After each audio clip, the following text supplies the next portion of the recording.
मित्रांनो नमस्कार. आजच्या भागामध्ये आता जी मंजू आहे ती सत्यावर खूप चिडलेली असते, कारण की सत्या त्या नर्सकडून अंग पुसून घेत असतो, त्यामुळे ती खूप चिडलेली असते. तर इकडं ज्या मम्मी साहेब आहेत त्या घरी हवालदारांना बोलावून घेतात आणि हवालदार घरी येतात आणि म्हणतात, काय आम्हाला बोलवलं आहे का तुम्ही? तर ते म्हणतात की हो, हे बघा तुम्हाला सांगायचं आहे, त्या वाघमारे मॅडम आमची ते चौकशीसाठी काय अशासाठी आलाय, काय चौकशी करणार असतील बरं आता ते. तर आता लगेच तो म्हणतो की चौकशीसाठी? अहो आता काय चौकशी करणार आहे, आता तर काही चौकशी करता येत नाही, कारण की सत्यजित राव बरे होईपर्यंत त्यांची चौकशी करता येणार नाही आहे कुणालाच, असं म्हणतात. तर आता लगेच ज्या मम्मी साहेब आहेत त्या म्हणतात, असं कसं काय, मग तिने एवढं कसं काय आले आमच्या घरी चौकशीला?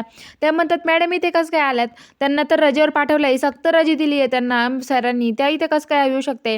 तर आता मम्मी साहेब म्हणतात, म्हणजे ती इथं तिला रजावर आहे तरी ते कशासाठी आली आहे, ती पोलिसांचा गणवेश घालून आली आहे ती, असं म्हणते. तेवढ्यात आरडाओरडा ऐकू येतो आणि मम्मी साहेब म्हणतात की काय झालं असेल, काहून एवढा आरडाओरडा येतोय? तर जी मंजू आहे ती इकडं त्या नर्सला म्हणते की निघ इथून, चल, अजिबात हे थांबायचं नाही. सत्याचं तिचा हात पकडते आणि सत्याला विचारते, काय रे सत्या, तुझ्याकडून व्यायाम करून घेते का, तुला गोळ्या औषध देते का? सत्या म्हणतो नाही.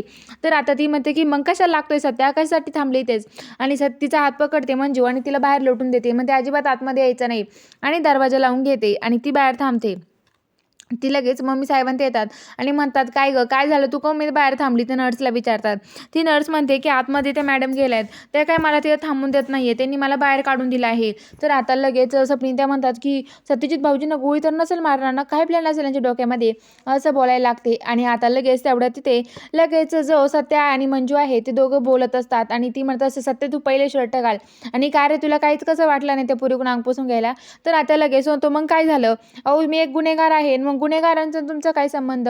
तुम्हाला तर माझं राग आहे, तुम्हाला कोण माझी एवढी काळजी वाटते, असं बोलतो. आणि आता लगेच ते म्हणतात की हे बघा, सत्याला ती म्हणते की हे बघ सत्या, मला काही माहिती नाहीये, पण मला अजिबात आवडेल नाही तू असं वागलेलं, असं म्हणते.